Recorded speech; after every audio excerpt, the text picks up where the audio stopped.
You know, on the outside, everything looks good. You see the $100,000 cars. You see a lot of diamonds. You see, for men, for the sake of men, you see a lot of females, and they think that this is, this is a life. This is like, paradise right here on earth. But the reality of it is, I couldn't purchase peace. I was probably able to buy a car, buy a house, buy a chain. Couldn't purchase peace. I started to get women that would submit to my success. And after a while, I found myself losing the respect that I have for all the women in my life and all the women in my family based on the way how women would submit themselves. This is not, someone that's saying you need to talk to my father first or come meet the family. These are women that are just skipping A, B, and going straight to C. So I'm like, wow, is this what comes with this? Because it was a time I was really searching for a girl. I really wanted companionship. The media is only, establishing 3% of Islam. Because everywhere I'm going, I'm seeing just the exact opposite.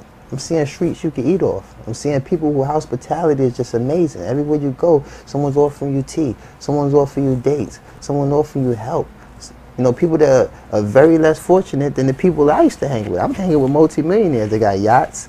Mansions, penthouses, and things of this nature, and it's hard to even extract a cold soda from them.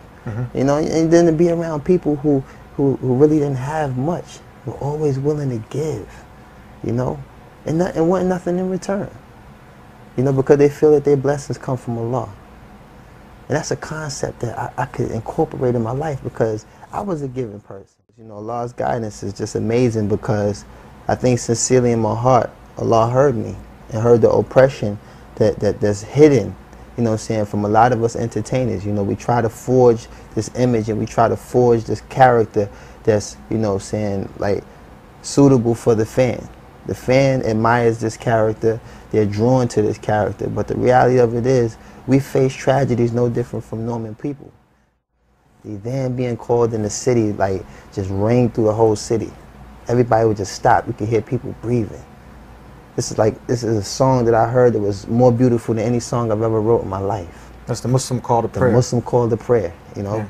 And then, like I said, at some point, you find yourself trying to shop between Dhuhr and Asr.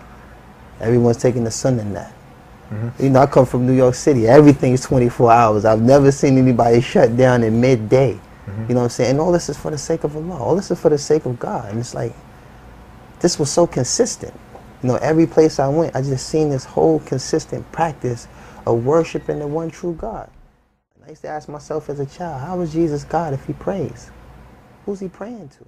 Like, how are we held accountable for the sins of the first, man and woman created? Like, why am I to blame? I never met Adam. I never met Eve. I found something for me. And the peace that I found, I try to share. I'm very patient with the people I love. And, Islam is not something that you force upon somebody because it wasn't forced on me.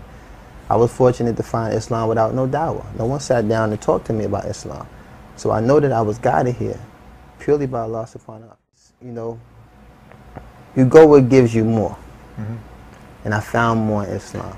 You found all the rational, logical evidence. Everything, your questions were answered, clear proofs. Clear. No ambiguity. Everything is straightforward. Everything clear. What your purpose of life is. Clear. What happens when you die. Clear. Where you're going. Clear. Everything is lucid. Check. Allah, there's only one God and Muhammad is his messenger. Allah, la ilaha illallah. Allah, there's only one God and Jesus was his messenger. Allah, la ilaha illallah.